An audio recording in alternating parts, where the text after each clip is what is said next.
మహానుభావుడు మళ్ళీ రావాలి కేసీఆర్, మళ్ళీ సారే రావాలా, సారే కాడే గెలవాలా, వస్తేనే మా కుటుంబాలు బాగుపడతాయి. దొంగలు మొత్తం. ఇది ఇందిరమ్మ రాజ్యమా? ఇది ప్రజాపాలన. ఇందిరమ్మ రాజ్యం తెలుసా నీకు?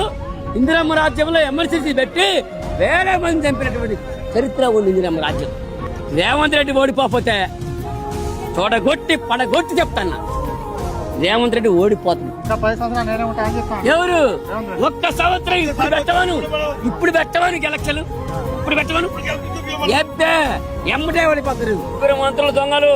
మాకు రెవెన్యూ డిపార్ట్మెంట్ మా మంత్రి పొంగులేటి శ్రీనివాసరెడ్డి గారు అని చెప్పాను, మేము అనుకుంటున్నాం, మేము భావించినాం.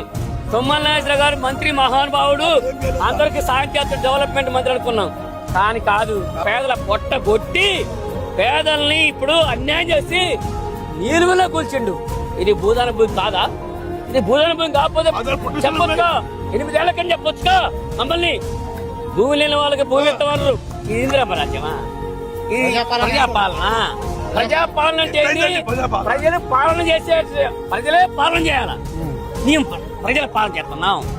రౌడీలని గుండాలను తీసుకొచ్చి ఒక మహిళని అక్రమంగా తలకాయ పగల కొట్టుకు చంపారు. అర్ధరాత్రి వచ్చి కూర్చారు సార్.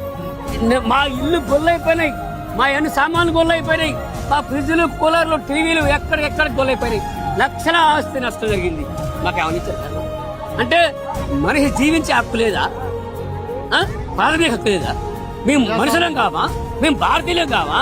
మేము ఖమ్మం జిల్లా వాసులం కావా? మేము తెస్తాం. వాంచ ఖమ్మం జిల్లాలో ఈ ఓట్లు ఉన్నాయని మేము చూపిస్తాం. అంటే మా ఓట్లు ఎప్పుడు కావాలి? కబ్జాలు కావాలి. వాళ్ళకి వేల లక్షల ఎకరాలు కావాలి. వాళ్ళైతే ఆక్రమించుకోవచ్చు.